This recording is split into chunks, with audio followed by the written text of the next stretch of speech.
folklorist and a writer whose publications on regional folklore and traditional song were an inspiration to the generation below him and the ones below that. The notes in his books of songs gave a wealth of detail about their origins, but he also put them into their context, exploring themes like industry or seamanship, and with schools particularly in mind, because above all, he never stopped being the excellent teacher that he was. He was always willing to offer help and advice to others, and I'm not alone in acknowledging the personal debt that I owe to him. After his death in 2015, it was decided that a series of lectures would be put on bearing his name. And our hope was that the speakers, each of whom has been allowed free rein in their choice of subject, would share their knowledge and enthusiasm in the same spirit as Roy would have done. So this is the 8th of the planned 10 lectures. We're delighted to be here once again as guests of Whitby Folk Week, to whom we're very grateful for making the facilities available. And we're delighted to welcome Stephen Winick from the American Folklife Centre of the Library of Congress, who's going to talk about lessons learned from Robin Hood. Now, Steve's worked in the American Folklife Centre since 2005 and is the founder and a regular contributor to the Folklife Today blog. Always an enjoyable read. Seek it out, if you will. He also contributes to several other publications on folk and folklore topics. And he's a performer as a singer with several groups, including Jennifer Cutting's Ocean Orchestra.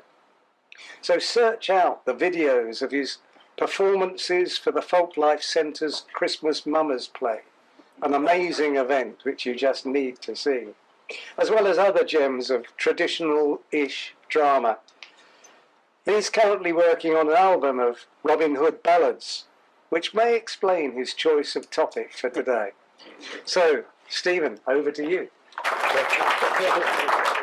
Thank you all for being here. As Martin said, I'm Stephen Winick, and I'll just tell you a little bit about myself. I'm trained as a folklorist with an MA and PhD in that field, but my first degree was actually in Middle English, which is one of the reasons why I have this obsession with Robin Hood. So I've been very interested in Robin Hood for a long time, and I began my project on Robin Hood about 20 years ago, and you can see that I'm not very quick in my researches on Robin Hood. I'm actually, my project is really an artistic one rather than a scholarly one, in that I'm making an album of Robin Hood ballads. And for a few of those ballads, I used tunes that were collected with them from oral tradition. But one of the things that you find about Robin Hood is that many of the ballads don't have tunes because they were never collected from oral tradition. And then many of the other ballads which do have a tune all have the same tune, so you can't use them all on one album. And so most of them are actually set to tunes that are traditional, but not traditional to the ballad initially. And more recently, I became more serious about actually recording this album. And because I'm not a great instrumentalist, I have invited many friends along on the album. So you'll hear some recordings during the course of this lecture. But in the course of creating the album, I've come to some conclusions and I've learned some lessons. And when the kind people at the Roy Palmer Lecture asked me to present and to choose a topic, I decided to focus on some of those lessons. So first of all, I must thank the Roy Palmer Lecture, and especially Martin Grabe, who has been so kind to work out so many details with me. And I would like to also thank Whitby Folk Week, especially Sue Houston, for arranging to host us. And I must thank Janie Manili and Rob Van Sant, who are here in the audience, who also are hosting us physically. We're in their house. And so thank you to these people who have made this possible. Another person who's made this possible is the aforementioned Jennifer Cutting of Jennifer Cutting's Ocean Orchestra. She is here with a melodeon, and I propose that we begin this lecture, now more formally, with a song. And I think it's a song that you may know. So Jennifer, if you want to come here and stand by me, as it were. This is a traditional song, of course. You will note that the lyrics that we're singing are not perfectly traditional lyrics. They have been adapted both from the tradition itself and from the Wattersons, who recorded this song years ago and who added some verses to it that made it apropos for Robin Hood once I adapted them a little bit. So this is Hal and Tow, and you can sing along on the chorus. I think many of you probably know it, so shall we just... Will be a glorious wall of sound. Here we go.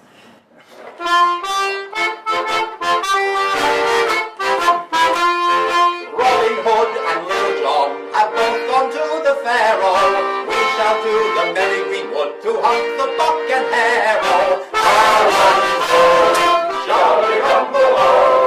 We were off long before the day, oh. To welcome in the summer, to welcome in the May, oh. Summer is a coming and winter's gone away, oh. Since Robin was created, his tales have been related as we have celebrated the coming of the spring. Hal and Tow, jolly rumble, oh. We were up long before the day, oh. To welcome in the summer, to welcome in the May, oh. Summer is a coming and winter's gone away, oh. Take no scorn to wear the horn, it was the crest when you were born. Your father's father wore it and your father wore it too. Hal and Tow, jolly rumble, oh. We were up long before the day, oh. To welcome in the summer, to welcome in the May, oh. Summer is a coming and winter's gone away, oh. What happened to the Spaniards that made so great a boast, oh? They shall eat the feathered goose, and we shall eat the roast, oh. Hal and Tow, jolly rumble, oh. We were up long before the day, oh. To welcome in the summer, to welcome in the May, oh. Summer is a coming and winter's gone away, oh. God bless Aunt Mary Moses with all our power and might, oh. Send us peace in England, send peace by day and night, oh. Hal and Tow, jolly rumble, oh. We were up long before the day, oh. To welcome in the summer, to welcome in the May, oh. Summer is a coming and winter's gone away, oh. Hal and Tow, jolly rumble, oh. We were up long before the day, oh. To welcome in the summer, to welcome in the May, oh. Summer is a coming and winter's gone away, oh.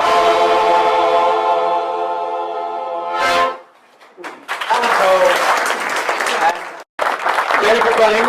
She's also, by the way, the producer of the album and the music director, but we have other wonderful producers involved, including Rob Van Santa, who's producing some of our tracks for. So, who is Robin Hood? Well, of course, Robin Hood is a character in ballads and plays, and the earliest surviving examples are from the late 15th century, but we know that they existed about 100 years earlier. And we know this because in 1377, William Langland, in his alliterative poem Piers Plowman, had a character named Sloth admit that although he couldn't recite the Lord's Prayer, he could recite rhymes of Robin Hood. So the ballads must have existed by that time, and they had the connotation of being idle entertainment rather than anything that was very edifying. Other indications of the existence of stories about Robin Hood at about that time start showing up in the historical record, predating any actual surviving stories. And my favorite of these comes from a stuffy government document, which was the Parliamentary Return for Wiltshire in 1432. So in that year, the scribe arranged the beginning of the document so that the first letters formed an acrostic, and this acrostic could be arranged into a poem with 3 lines, 7 stresses per line, which roughly rhymes. And so I decided to arrange it as a round for this album because I loved it so much. But the lines themselves are Adam Bell, Clym O'Clew, which is spelled O''Cluw, William Cloudesley, Robin Hood in Greenwood stood, good man was he, Little John, spelled Joon, Muchet Millerson, Scathlock Reynoldine. And so these are the names of ballad outlaws, and one of the interesting things is it's the first mention of Adam Bell, Clym o' the Clough, and William Cloudesley, who populate Child 116, child numbered that ballad number 116. So this document is the first known reference to them, and the others, of course, are characters in Robin Hood ballads. So either there's a great coincidence, and these two completely unrelated groups of outlaws later became the subject of ballads, or this scribe was intentionally putting in the names of outlaws who already were the subjects of ballads, and it seems more likely that the latter is the case. So we're assuming that the ballads existed by 1432 when the scribe knew about them. And so this is our little productions moment of about a week ago. So that's Rob, who produced this session. Martin Carthy, who's going to be singing, and me, and Jennifer and Rob is also singing on this. So let's hear. Adam Bell, Clym O'Clew, William Cloudesley, Robin Hood in Greenwood stood, a good man was he. Little John, Muchet Millerson, Scarlet Reynoldine, Adam Bell, Clym O'Clew, William Cloudesley, Robin Hood in Greenwood stood, a good man was he. Little John, Muchet Millerson, Scarlet Reynoldine, Adam Bell, Clym O'Clew, William Cloudesley, Robin Hood in Greenwood stood, a good man was he. Little John, Muchet Millerson, Scarlet Reynoldine, Adam Bell, Clym O'Clew, William Cloudesley, Robin Hood in Greenwood stood, a good man was he. Little John, Muchet Millerson, Scarlet Reynoldine, Adam Bell, Clym O'Clew, William Cloudesley, Adam Bell, Muchet Millerson, Scarlet Reynoldine, Adam Bell, Clym O'Clew, William Cloudesley. Yes. So that was, again, just a piece of medieval marginalia, and a useful one, because it tells us that by 1432, these ballads must have been kicking around. So although a few of the early Robin Hood texts are plays, more of them are ballads, and Robin Hood continued to be the subject of ballads until the 18th century, and arguably later. There were some probably still being made in the 19th century. And after that, plays and prose fiction, their descendants, movies and TV, kind of took over as the ways in which Robin Hood stories tend to be spread by people. So Francis James Child included 38 Robin Hood ballads in the Child Ballads book. Ballads 117 through 154 are the Robin Hood ballads. And you might notice, because you're very quick at maths, I know, that that's only 37, and I said 38. And there is another Robin Hood ballad, which we'll talk about soon, which is not included in that little group. So why should we talk about Robin Hood in Whitby? After all, he's famously associated with Nottingham, of course. But one of the surprising things about Robin Hood is that many of the early stories occur in Yorkshire. Most of those happen in Barnesdale, which is in the historical West Riding in southern Yorkshire, but a few of them occur up here, and in fact mention Whitby, and we'll get to one of those before the end. So one thing that I've noticed about Robin Hood is that the minute you tell anyone that you're working on a Robin Hood project, they have one question, which is, was there a real Robin Hood? That is the question that you get the most often from folks, and I've fielded it even on this trip several times in Edinburgh and then here in Whitby, people ask. So my answer is that Robin Hood was not a real person in the sense that most people mean when they ask that question. But there are real people whose stories are in the Robin Hood legend. And we can locate some incidents in Robin Hood stories that occurred earlier in stories about real historical figures. And the three best known examples are Hereward the Wake, Fulk Fitzwarren, and Eustace the Monk. Hereward was a minor Saxon lord in central England, born in the 1040s or so, who rebelled against William the Conqueror, and he became an outlaw and mercenary. Eustace the monk was a former monk turned pirate and mercenary who was at various times employed by and outlawed by King John. And Folk was of later date an English landed gentleman from Shropshire, again in the time of King John. And he took to the woods as an outlaw and fought against King John. And folk story has been recognized for a long time as a source for Robin Hood stories.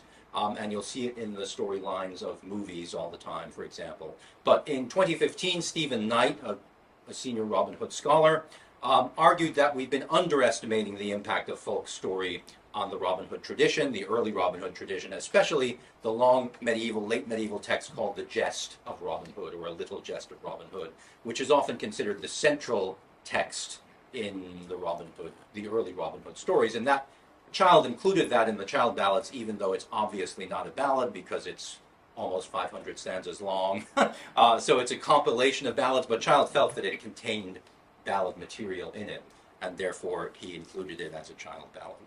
So each of these characters had stories written about them, primarily in metrical romance form, and each of these romances seems to have influenced later Robin Hood stories. So this doesn't mean that any of these characters actually did the things that they're credited with doing, including Robin Hood, but it does mean that Robin Hood stories were based, at least in part, on stories that were told about people who actually had existed. Now, in 1261, a man indicted for robbery, who was first known as William, son of Robert Lefebvre, became William Robahod in a later court roll, R-O-B-E-H-O-D. So it seems like at that point, Robin Hood, or a variant of that name, was already a common alias or a nickname for a robber, and that someone working on a court roll might change a name to that because he was nicknaming that person as a robber. So given all this, I don't really think it matters that much whether Robin Hood was a real person, because once we accept that he's a composite figure, which includes stories from real people as well as stories from fiction, whether there was a real Robin Hood becomes a matter of interpretation, not fact, right? Once we accept that more than one real person contributed to the story, we're just deciding which elements are definitive enough to call that person the real Robin Hood. And I'll give you two examples from fairly recent research. Quite recently, a book came out by David Crook, which was called Robin Hood, Legend and Reality. And David Crook was a longtime archivist at the National Archives, the UK National Archives, and so he has a job somewhat similar to Jennifer's and mine, although more in the government records division. And so what he noticed was that you can find many references in early court rolls to criminals who were called Robert Hood, or some variant of that name. And his book concludes with an imaginative reconstruction of a case from 1225, 1226, or really two cases. One was, he's up on this list as Robert Hod of York, and the other Robert of Wetherby.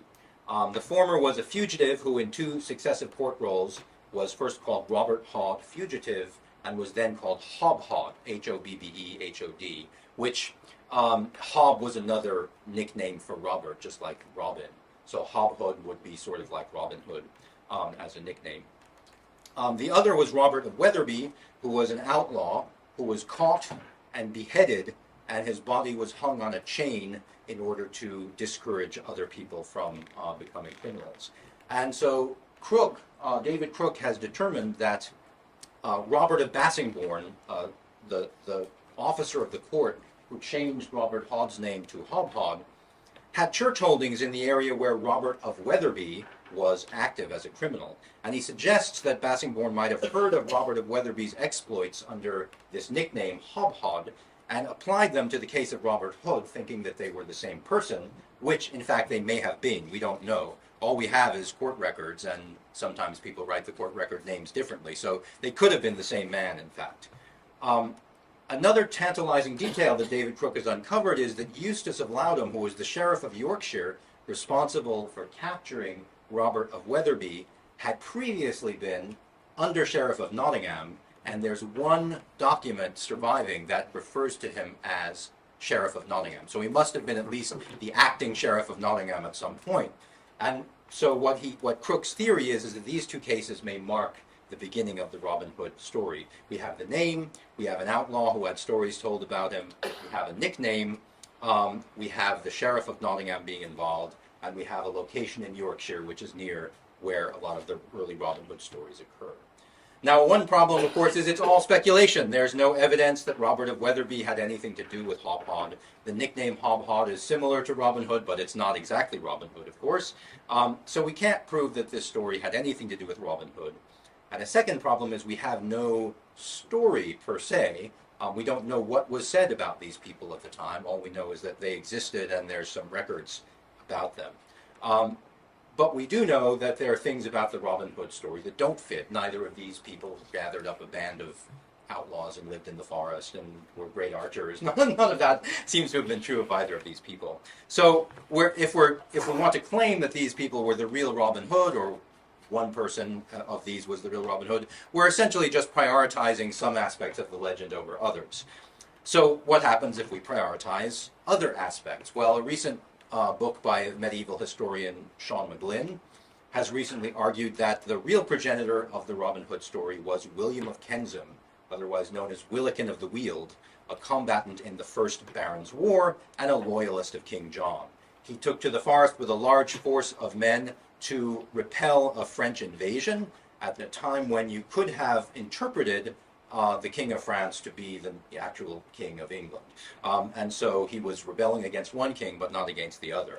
And in McGlynn's case, it's the fact that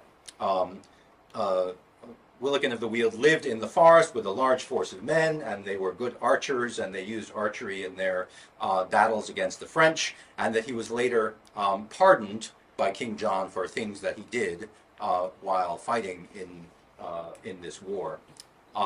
And so those are other elements of the Robin Hood story. The fact that he became an outlaw for a while, was later pardoned, lived with a big band of men in the forest, and shot with a bow. Those are other elements, perfectly valid elements of the Robin Hood story, which Sean McGlynn says that makes Willikin of the Weald the real Robin Hood.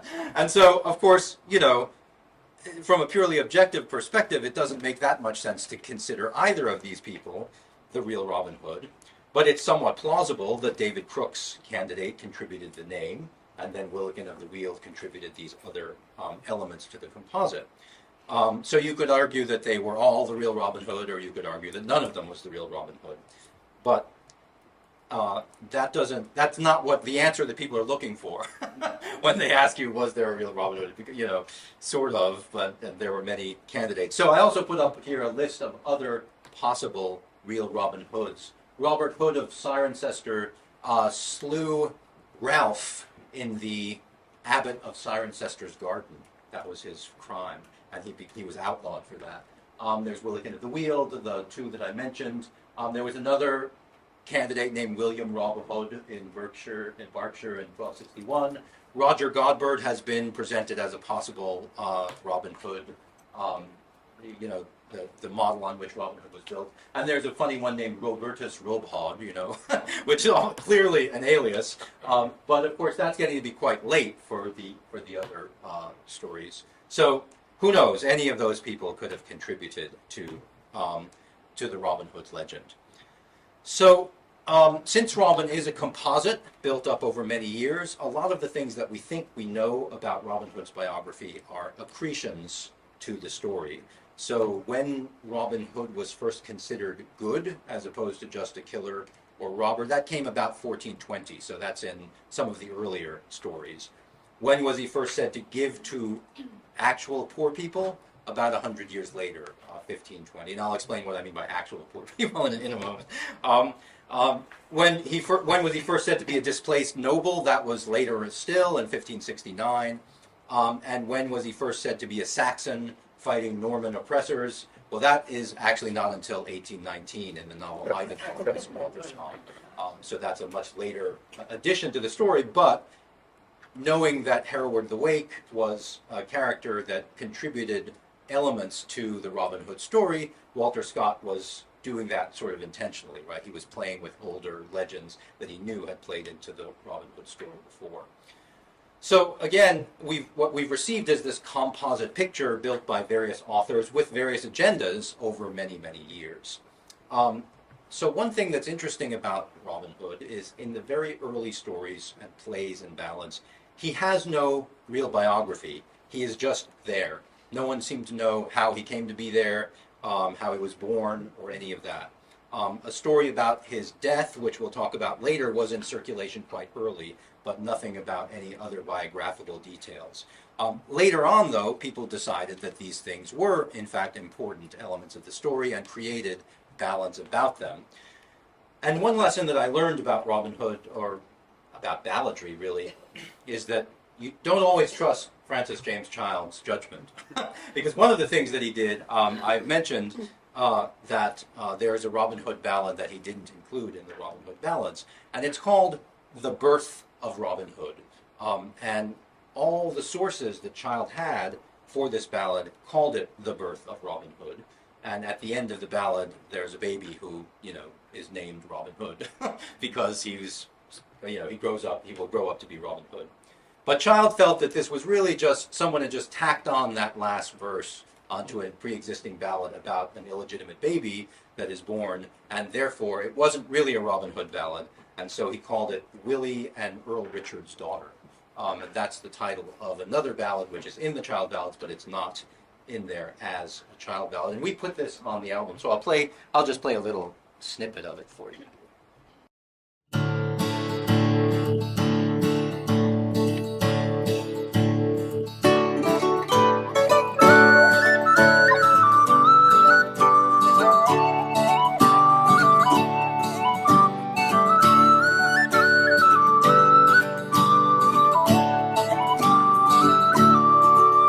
There's many one sings the grass, and many one sings the corn.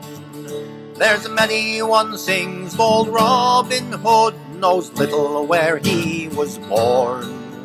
It was not in the bare stone hall, nor in the painted bower, but it was in the good green wood between the leaf and flower.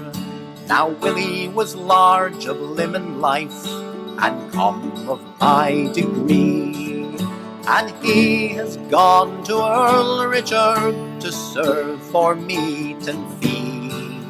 Earl Richard had one daughter fair, and Janet was her name. She's fallen in love with Willie there, and in his arms she's laid.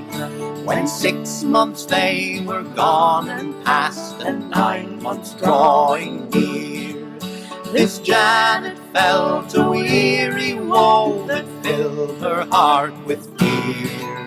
Oh, narrow seems my gown, Willie, that used to seem so wide, and gone is all my rosy cheek that used to be my pride. And if my father should... We can probably figure out the rest of the story. I don't have to play the full ballad, but that is Child named that Child 102. He numbered it 102 and called it Willie and Earl Richard's Daughter. And you'll note that in this ballad, Robin Hood is born the son of a yeoman, a forester, but the grandson of an earl. And so that's sort of one of the ways in which we get this idea that he's a displaced noble into the story, is by making him an illegitimate noble of some kind. But there are other ways in which that's achieved as well. A dispossessed noble is another major one. So when we're talking about biography and facts, true facts about Robin Hood, it's important to remember that Robin Hood can't be treated as an individual who lived at any particular time in history, because everything about the story, from details about daily life to language, they changed a great deal from 1225 or so, when he may have lived, to 1475, when the first stories about him start to be recorded, and even more than changed between 1475 and the heyday of the ballad writers in the 17th and 18th centuries, and then even more changed before these ballads were collected from oral tradition in the 19th and 20th centuries, the very late 19th and 20th centuries. And one of my favorite examples of this is we have a great ballad, a great version in our archive Robin Hood and the Peddler, where Robin Hood is going to rob take the peddler. He asks, what's in your pack? And normally the peddler says something like several suits of the gay green silk and silken bowstrings, 2 or 3. And in our version he says 7 shirts and 3 cravats. Well, okay. That wouldn't have been in the medieval version, but it's great. It's a great detail that we have in an early 20th century recording of this song.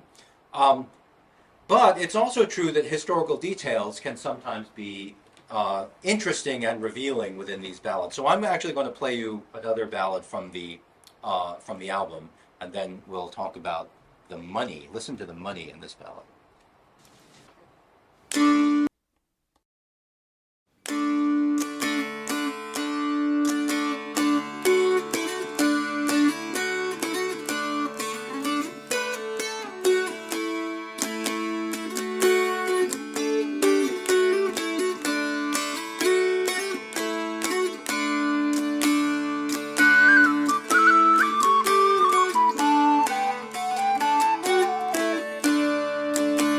Like to a friar, bold Robin Hood did dress in friar's array.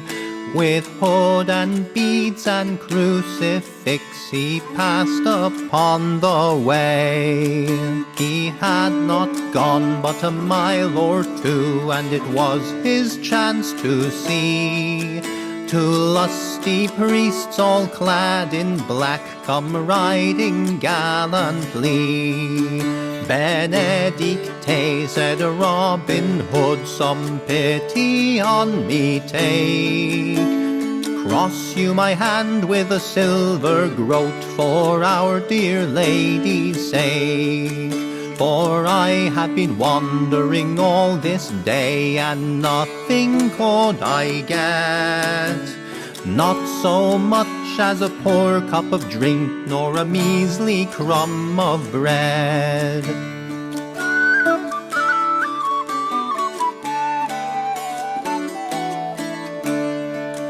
Now by my bones, the priests replied, a penny have we none, for we have been robbed by Robin Hood, and our money is all gone. Then Robin Hood laid hold of them both and pulled them from their horse.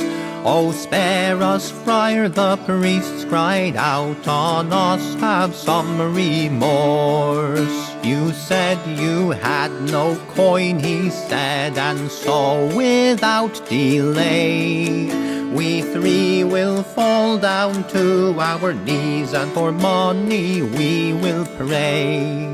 Now we must share it all alike, the money we receive, and there is never a one of us that his fellows shall deceive.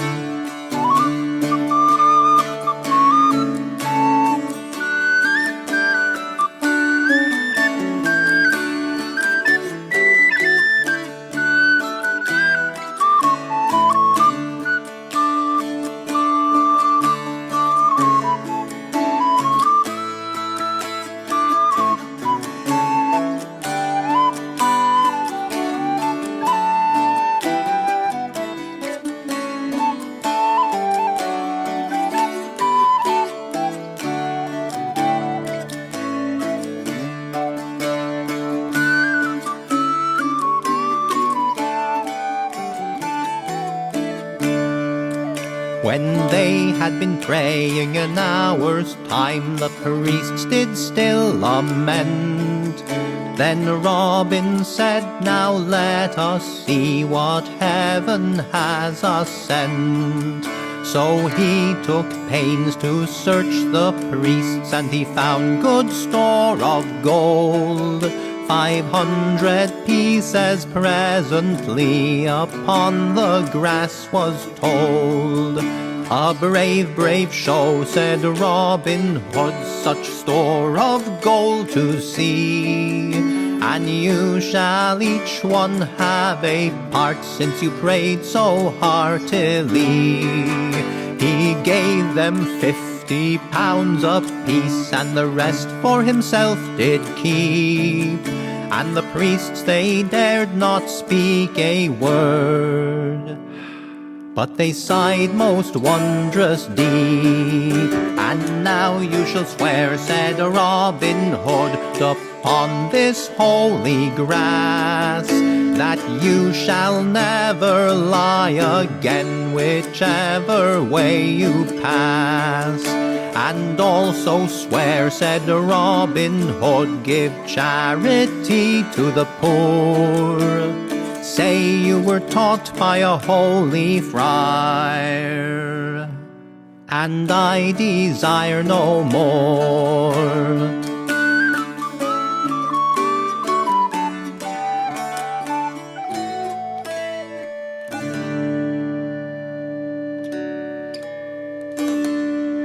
So that's Robin Hood's Golden Prize, Robin Hood's Priest.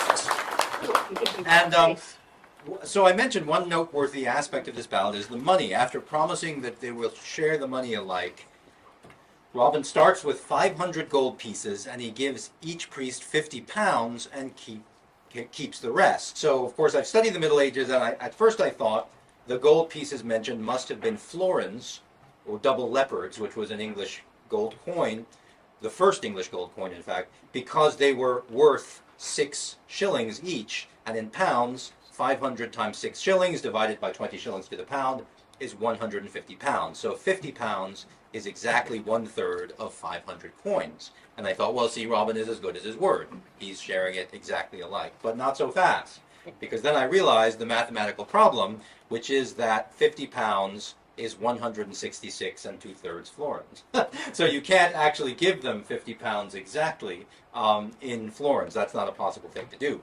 So, and also the florin was a really rare coin even in the Middle Ages. It's not a likely coin for someone to be walking around with 500 of.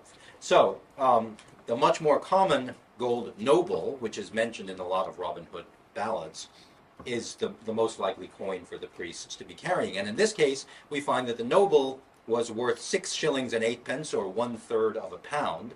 So 50 pounds is exactly 150 nobles, making it easy for Robin Hood to give them 50 pounds apiece. And that's great, but it also means that if you do the math, he gives them 150 and he keeps 200 for himself. So that's how he divides it all alike and evenly. Now, of course, the whole thing is a trick. Robin is being a great trickster here because he knows they have money to begin with, but they've lied and said that they have no money. So then he says, well, we'll do this praying, and he makes them have to, assert that they've been witnesses to a miracle and they've been given money by God. So he's done a trick on them anyway, so he tricks them even further by keeping more than a third of the money for himself. And that's a great example of his trickster persona. And it's also a joke, and this is an interesting point about Robin Hood, which I will, I guess, move to the next slide. It's also a joke that's much more likely to be understood by the yeoman classes, by artisans, by merchants, by other people who handled money on a regular basis, which, rural farming folk typically didn't have to deal with money very much, and certainly not with gold coins and know the denominations, right? So this joke, this trick that Robin has played, is a trick that would be mathematically understood by the middle class more than it would have been by rural agricultural laborers. And that's a thing about Robin Hood ballads that many people don't realize, is that Robin is directly described as a yeoman in many of these ballads, which was essentially a middle-class category, the emerging middle class of the late Middle Ages. And there are other indications of his yeoman status. He's always referred to as a yeoman, but also in the jest of Robin Hood, for example, people say he robs from the rich and gives to the poor, and I used that phrase, actual poor people, earlier. And that's because in the jest, he does give to a poor person, nominally poor person, but it's a dispossessed knight whose wealth has been spent by his dissipate son, and so he has no money, but he is in fact a landed noble, and eventually Robin restores him to that status. But there are other indications of Robin's middle class status. For example, in several ballads, he changes places with an artisan or yeoman worker, including a butcher and a potter and a fisherman, and he discovers that he's very bad at business, and he's also very bad at whatever craft it is that they perform. And this is a big joke in the ballads, how bad Robin is at all of these things. And so again, that's a joke that's going to be laughed at by the yeoman classes. It's going to be laughed at by the middle class, saying, yeah, he thinks he can do our jobs, but actually, he can't do that. And so it's about, the fact that these occupations were skilled occupations, and you can't just take them over like that. And so this challenges the notion of folk songs as being created necessarily by and for the rural poor, and it's suggested in origin, for the Robin Hood ballads at least, initially among medieval minstrels, and then they were succeeded by other types of middle-class medieval poets, and then the broadside ballad makers of the 18th and 19th centuries, 17th to 19th centuries, I should say. So that's one factor of his middle-class status. Another thing is that robbing from the rich to give to the poor does not actually seem to be a big part of the Robin Hood tradition in the ballads. He robs from certain kinds of people, especially from priests and abbots and church officers, and from bishops and lords of various kinds. But he keeps the money, as far as we can tell. It's not said what he does with the money in many cases. And then he helps people out who are in need in many ways, but not often by giving them money. So he helps a lady by rescuing her 3 sons from the sheriff. He helps Alan a Dale by foiling an attempt to marry off his sweetheart to someone else. Those are the ways in which he helps people out. And poor rural farming folk of the kind that you often see in Robin Hood films when he's distributing money to people, they don't show up in the ballads pretty much at all. You don't actually see any folk of that kind in the stories of the early Robin Hood ballads. So it's an interesting fact that it seems to be more of a middle class or yeoman tradition. So another thing that you encounter a lot, and this is another thing that you learn all the time. Of course, this is the great 1980s TV show Robin of Sherwood.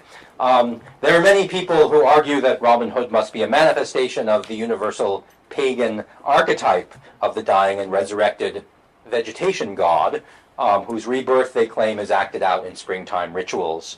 And of course, in The Golden Bough, James George Frazer showed a lot of examples of this kind of ritual from Germanic cultures. We do have some indication of this kind of ritual from Celtic cultures as well. Marie Trevelyan has reported them from Wales. So it's not something that didn't exist, but it's something that was sort of on the margins already by the late Middle Ages. So if these sources can be believed, both ancient cultural groups that would have been likely to have contributed to the Robin Hood story, Germanic people and Celts, had this myth and enacted it at various times.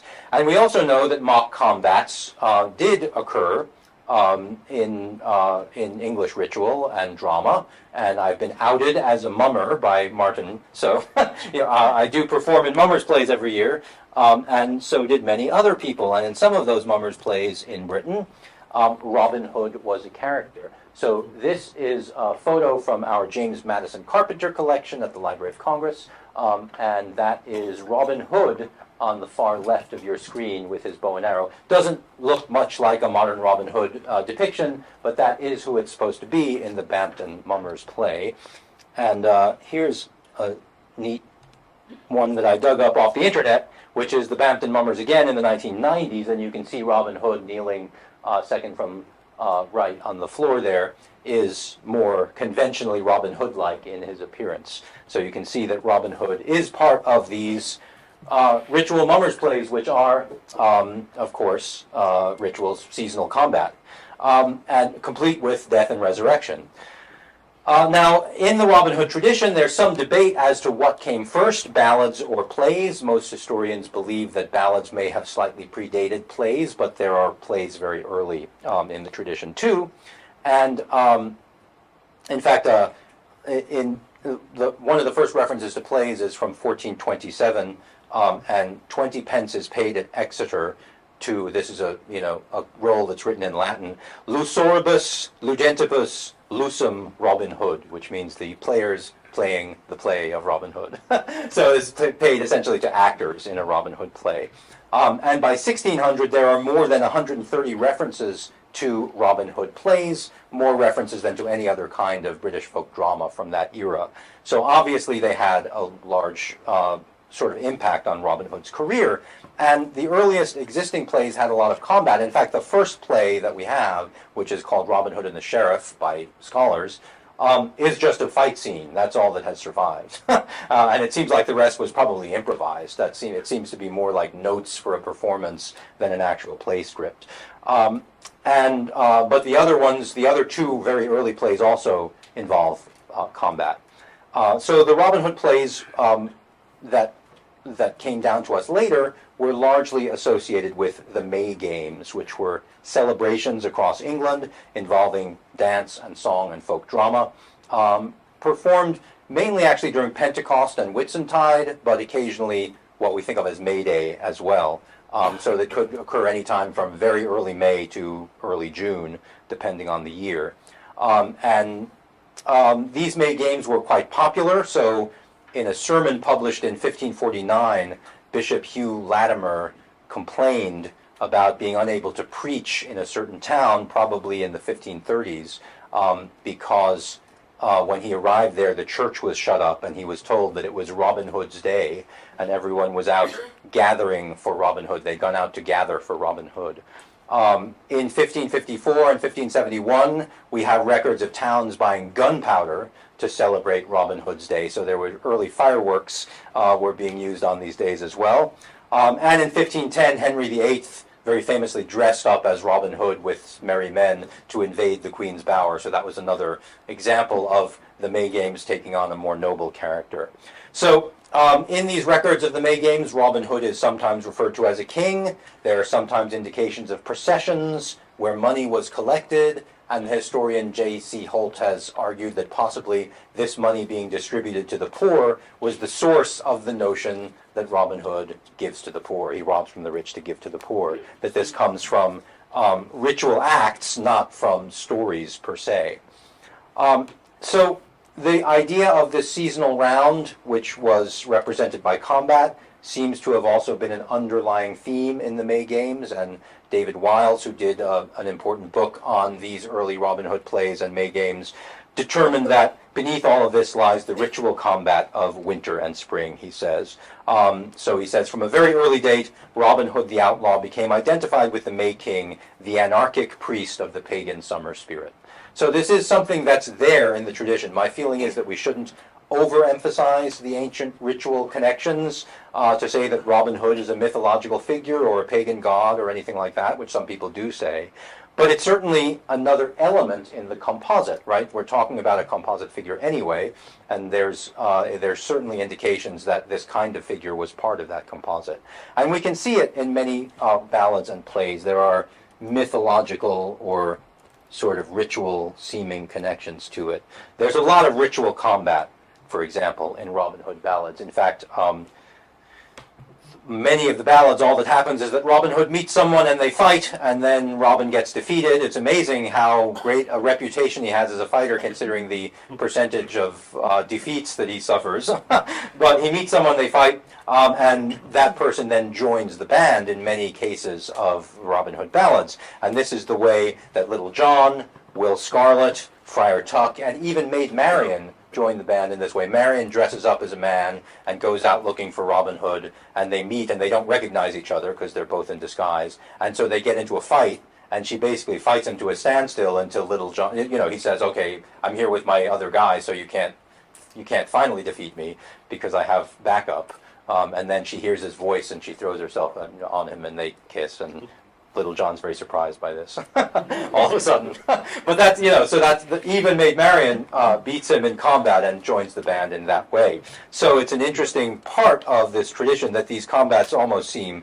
very ritualized. But there are also combats that aren't so friendly. And I'll play you part of one of the ballads that we have on the album because it's not one that many people perform very often. And this features Dom Flemons on gourd banjo and Bruce Molsky on fiddle. So this is, and our friend Charlie Pilzer plays bass. Robin Hood in greenwood stood with good bent bow in hand. Hooded and hatted and hosed and shod, there was no better man. And Robin had good fellows all that he could count upon. And the best of all his fellowship was a man called Little John. Little John's in Barnesdale, just looking for some game. He found two of his own good friends in greenwood lying slain.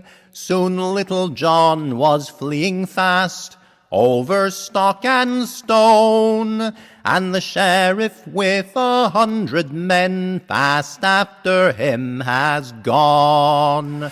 Now it is said when men do meet, 6 can do more than 3. So they have taken Little John and tied him to a tree. You shall be dragged by dale and down and hanged out in the wood. But you might fail, cried Little John, if it's up to Robin Hood. So let us leave poor Little John and speak of Robin Hood, as he met with a yeoman out within the shady wood.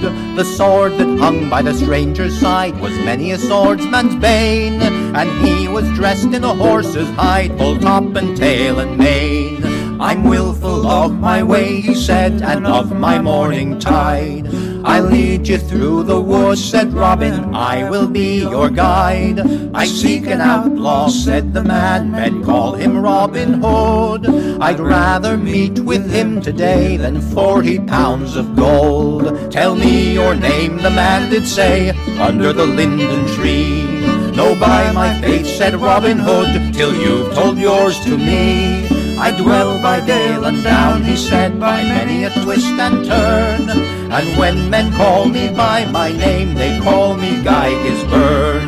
Well, I don't know your dale and down, I live here in the wood. And I'm the man you're looking for, my name is Robin Hood. Now anyone who had been there would have seen a sorry sight, to see how these two yeomen fought with blades both brown and bright. Robin Hood. You'll have to get the album eventually to to hear the rest of what happens in the story. But of course, they have this fight, and Robin ultimately wins. And this is the most savage of the Robin Hood ballads in many ways. In order to get close to the sheriff, he cuts off Guy of Gisborne's head, and he mutilates his face so that you can't tell who it is. And then he puts on the horsehide that Guy was wearing, so that you can't see who he is either. And he approaches the sheriff and he pretends that he's Guy of Gisborne with Robin Hood's head. And then the sheriff says, "Oh, come here and take your money." And the sheriff, it happens to occur exactly when the sheriff is about to hang Little John, who's tied to a tree. And so Robin comes up, and instead of taking the money from the sheriff, he cuts Little John free, gives Little John a bow and arrow, and as the sheriff flees, Little John actually shoots him and kills the sheriff. So it's quite a savage ballad, a little bit more violent than you might expect from the sort of TV versions. And it's actually one of the lessons that I learned from Robin Hood in doing my own album, is that, you watch these versions on TV and you see that they never do kill the sheriff of Nottingham, right? He always manages to get away, or they let him get away.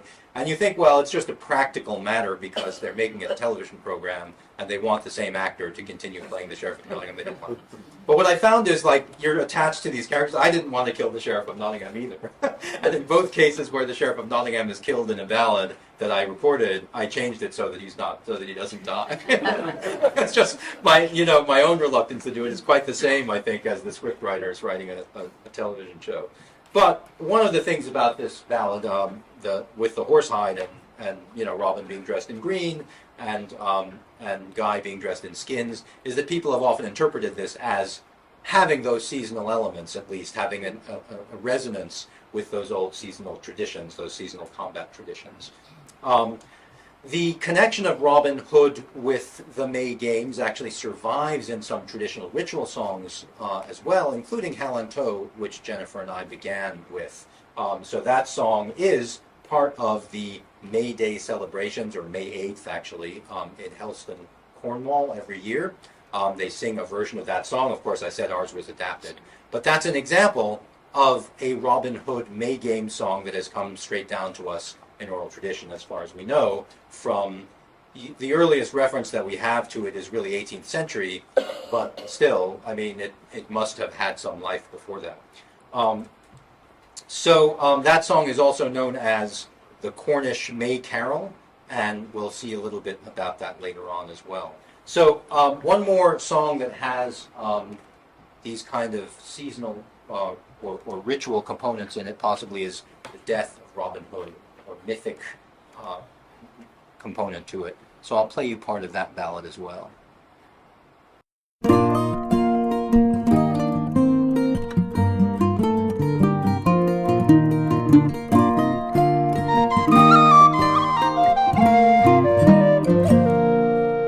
In Locksley town, in Nottinghamshire, in merry sweet Locksley town, Robin Hood was born and bred and came to great renown. Now Robin Hood and Little John went o'er yon field of grass.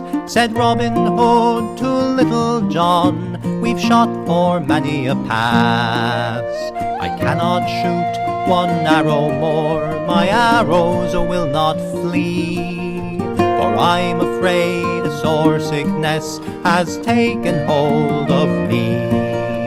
But I've a cousin lives nearby, a prioress is she, and she lives down in Kirkley Hall, and there she will bleed me.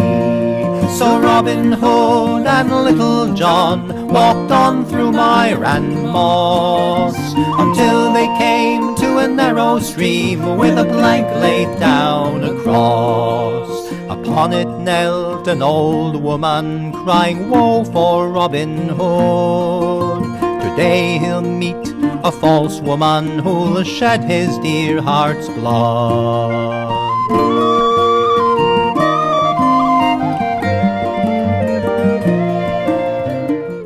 Stop it there because we do have time constraints, but that was the moment there that people think has some mythic overtones, because there's a character in Celtic mythology often known as the Washer at the Ford, who's a banshee type figure who predicts the death of individuals by weeping at a ford while washing clothes at a ford in a river.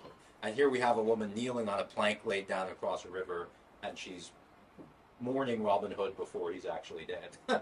And that is what the Washer at the Ford does. So most people who study the Robin Hood ballads think that this is some kind of reflection of the Washer at the Ford figure, which connects Robin Hood to figures like Cuchulainn in Irish mythology, who are attended by this kind of fairy figure.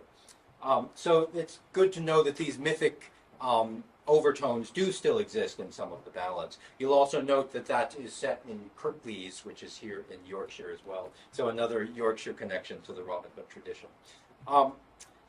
Another lesson that I learned about Robin Hood is that many people feel personal connections to them, and I'll mention the example of Lillian Short. So Lillian Short is a person that we have recordings of in our archive. She was recorded by Vance Randolph in 1941, singing many songs. She sang 34 songs for Vance Randolph, but one of them was a song that she called Robin Hood, and that was in fact a version of Hallantoe, but it was sung to the tune now used for the Helston Furry Dance, which is the tune to which it was originally collected in 1802 as the Cornish May Song. So this is a picture of that 1802 collection. So as far as I know, this is the only time this song was recorded from oral tradition in the United States before the folk revival. And she said she heard the song from school children. It's still a mystery how it came to be in Missouri.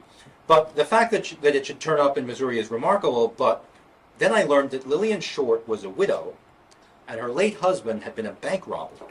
he was part of a small gang called the Irish O'Malley Gang, and he was also the leader of his own overlapping gang, which was called, I'm not making this up, Six Daring Bandits Incorporated. That's what he called his own group.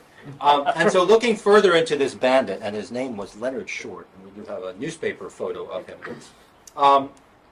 Leonard Short, so one of the things that we found, so Leonard Short had been a good friend of the collector Vance Randolph, and when I started to look for more evidence about this in the Vance Randolph collection, I found that he had a whole manuscript box of clippings and details about his friend Leonard. And so I learned, for example, that he used to tell Lillian all about his crimes, but only after he committed them. So she was fully aware that he was a robber and a criminal, but he didn't tell her plans for upcoming crimes in case, so that she wouldn't have to lie for him to the police if they came. We also know that when the police arrived to arrest him, she did in fact lie for him. She directed them to the wrong house so that he would have time to get away, but he didn't actually try to get away. He instead came and turned himself in rather gallantly. So she was in some senses an accomplice to Leonard, but not a very active one. Now Leonard had been caught after his gang had simultaneously robbed 2 banks in Okemah, Oklahoma, which coincidentally was Woody Guthrie's home place.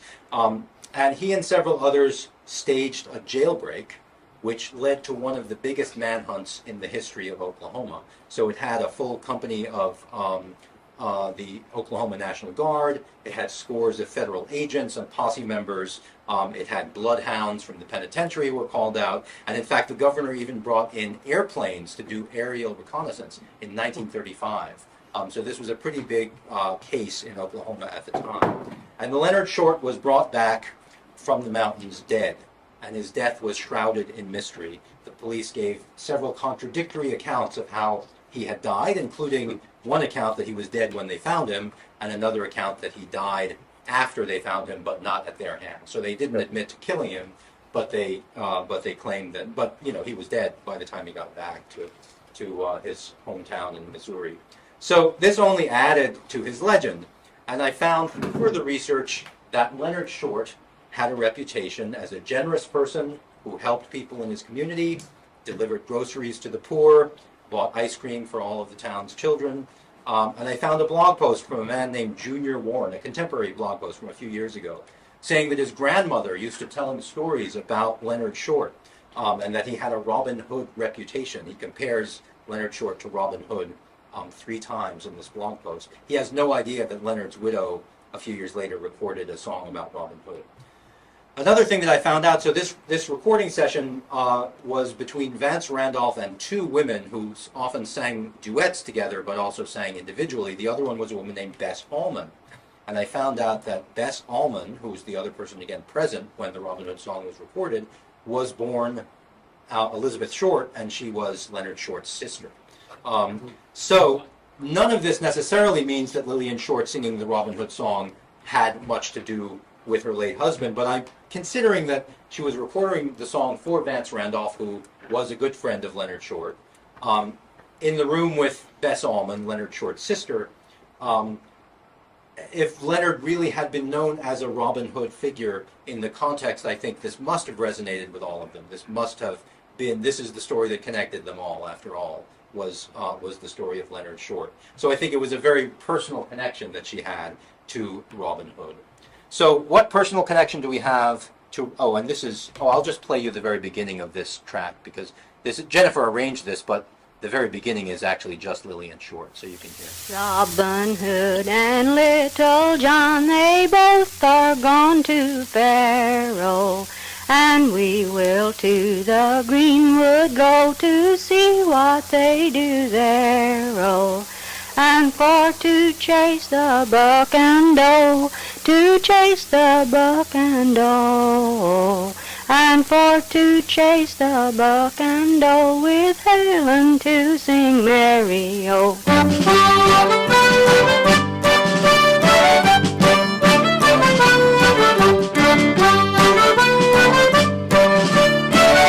And then you'll have to trust me that we do super fun things with that, with all those tunes, tune versions of it. But the personal connection that we have to Robin Hood here in Whitby, this is the last song that I'll play, is a ballad called Robin Hood's Fishing. It was actually in Child, it's called The Noble Fisherman or Robin Hood's Preferment.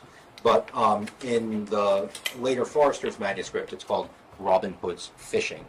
So, this is the ballad. In summertime, when the leaves grow green, when they do grow both green and long, the thistlecock and the nightingale do chant and sing a merry song. But Robin Hood, the bold outlaw, so weary of the woods was he. The fisherman has more money than any outlaw, 2 or 3. Than any outlaw, 2 or 3.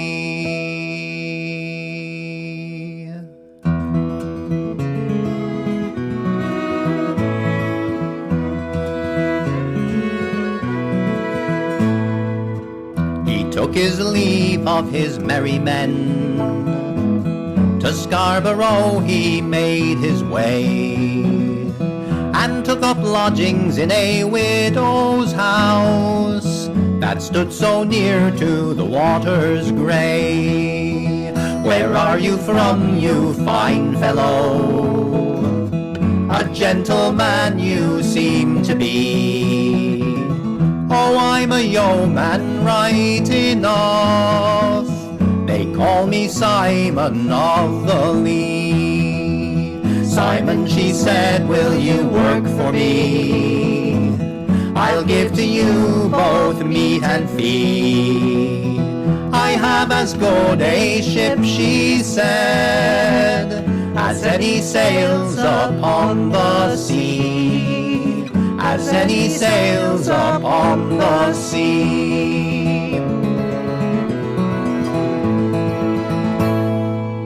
So Simon sailed on the widow's ship, with good sails bent to every mast, until they found the shoals of fish, and knew that it was time to cast.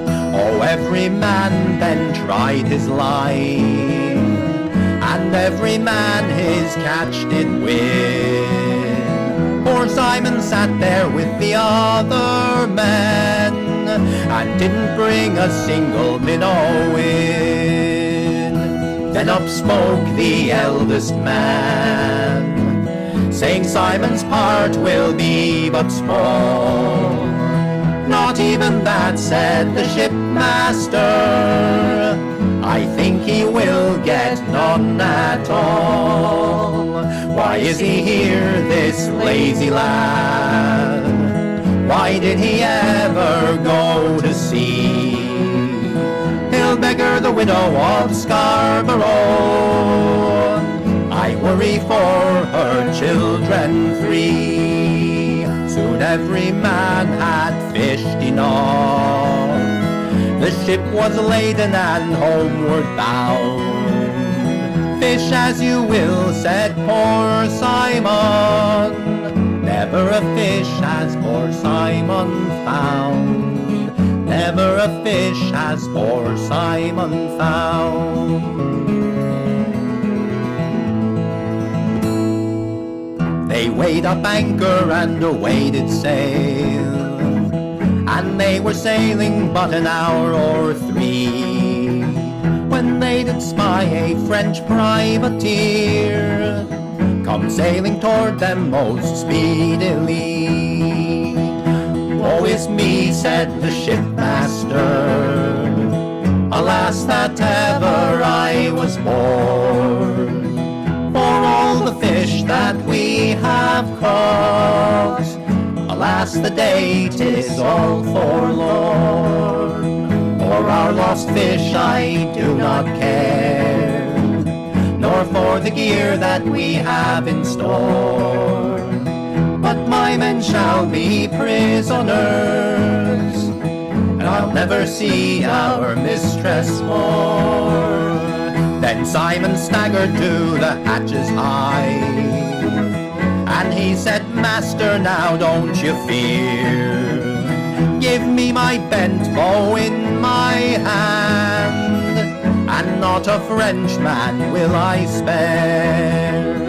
I'll hold your peace, you long lubber, for you can only brag and boast. If I should cast you overboard, 'twere nothing but a lubber lost. 'Twere nothing but a lubber lost. So Simon took his noble bow, an arrow that was straight and sound, a quick way to the French steersman's heart.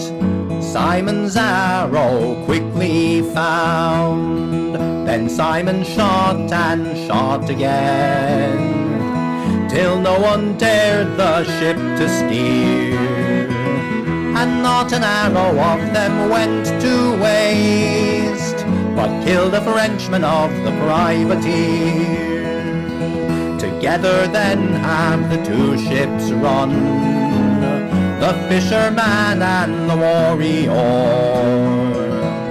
Simon boarded that privateer, found never a man alive but four. He took a lamp into his hand, he searched the Frenchman by the light.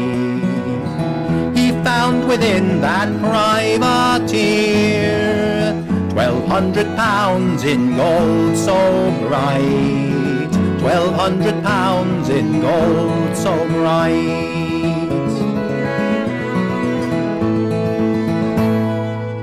How shall we share this noble ship? Come, shipmaster, and tell to me.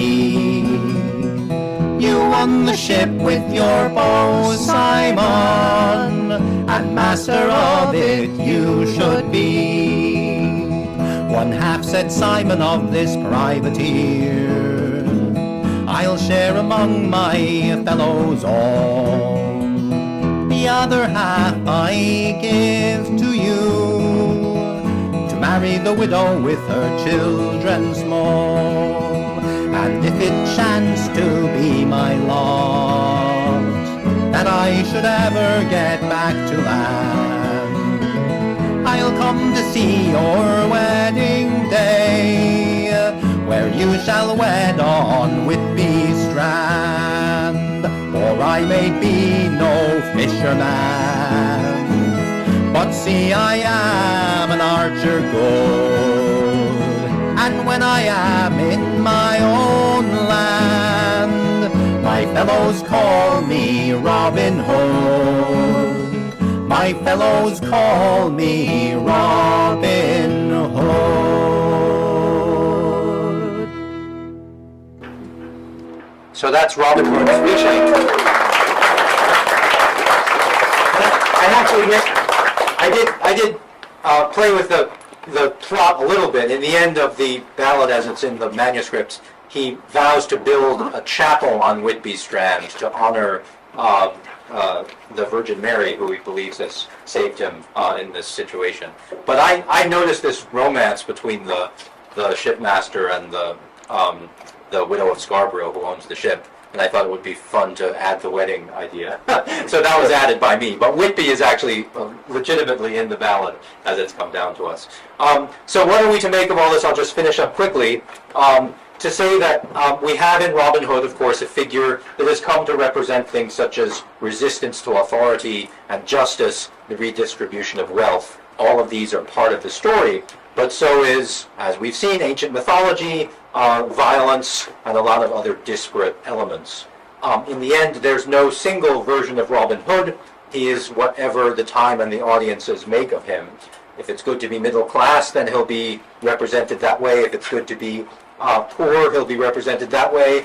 And if it's good to be a nobleman, he'll be represented that way.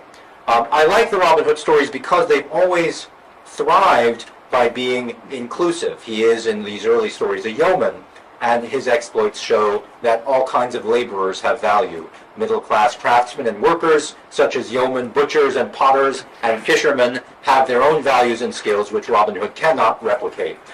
Women like Marian and the Widow of Scarborough have their own value to these stories. I think it was inevitable, starting in the 1980s, Robin Hood stories would start to acknowledge that Muslims and other religious minorities have value.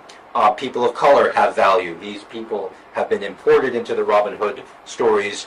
And really, there's no indication, in the early Robin Hood stories that none of the characters is a person of color. It's just not stated specifically. And I think that's one of the reasons why it started to become almost de rigueur to have people of color in any Robin Hood story that they put on film.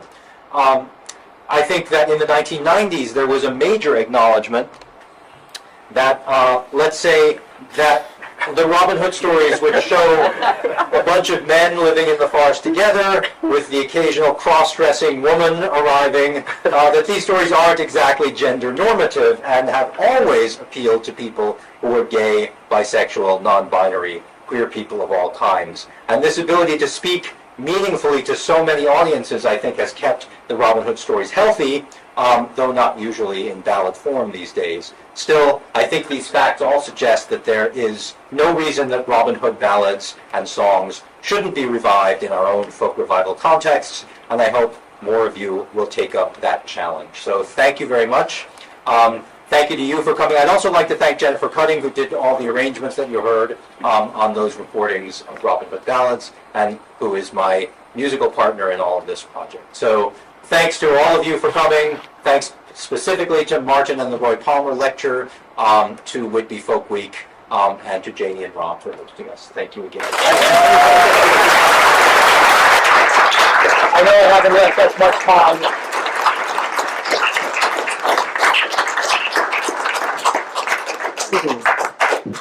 Well, thank you very much. That was absolutely fascinating. Thank you. Really enjoyed that. We're a bit short of time, so could we just do we have any questions in the audience very quickly? Make them quick ones, Steve. Yeah, apart from the mention of rhymes on Robin Hood, Yeah. and the mention of the characters, what other evidence is that there is that ballads, any ballads?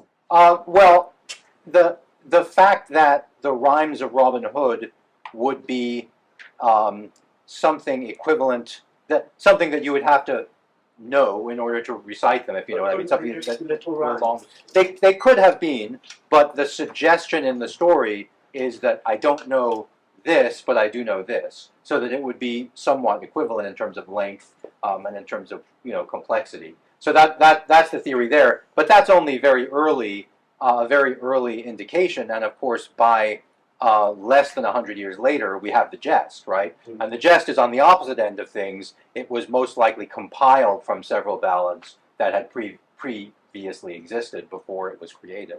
So you have to say that sometime between 1377, when you're quite correct, it's not a clear indication that ballads existed, but it's an indication that some kind of stories in rhyme existed.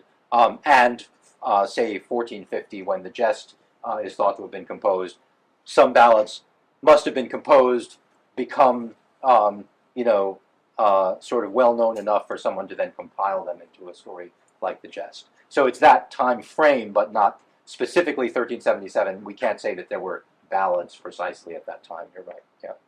So. Thank you. Any other questions?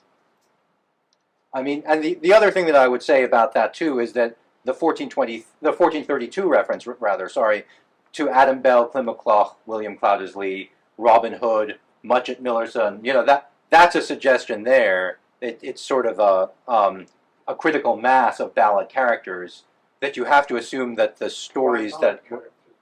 Excuse me? Why ballad characters? Because we don't know of any other text about Adam Bell other than ballads. You see what I'm saying? So that, as far as we know, that's all they ever were. But yeah, you can't identify an actual ballad from that, but you can say that this tradition out of which the ballads grew is thriving at that time, and that again, by only about 30 years later, there are enough ballads to compile a metrical romance out of them. So yeah. I've got a question. Yes. Robin Hood obviously spread throughout the English-speaking world. Yes. Did he make it into non-English-speaking areas, particularly Europe? Yes, although typically what would happen is in other European countries there were analogous figures, and that what happened was the story elements from Robin Hood would go into those characters' stories. So it's not that common for other European countries to have a character called Robin Hood who lived in those countries. Now, it is true that in almost all European countries, there are versions of the Robin Hood story in which he's called Robin Hood and lives in England. And certainly France was an important country for the spread of Robin Hood stories later, especially with the Dumas novels. Robin Hood, Prince of Thieves, and the sequel novel were very important to the development of the later Robin Hood story in the 19th century. So yes, France was a very important country in that sense. And you can also go to Germany, and if you go into a German bookshop, you'll find Robin Hood novels that were written in German, but he's in England, he's not in Germany, if you see what I mean. Yeah. Anyone else? No? Sounds like we've covered Robin Hood pretty thoroughly. All right. Thank you. So thank you very much, Steve. Thanks for having me. Thank you all for coming. Oh, I should also thank Doc for videography and Martin for tech support. So.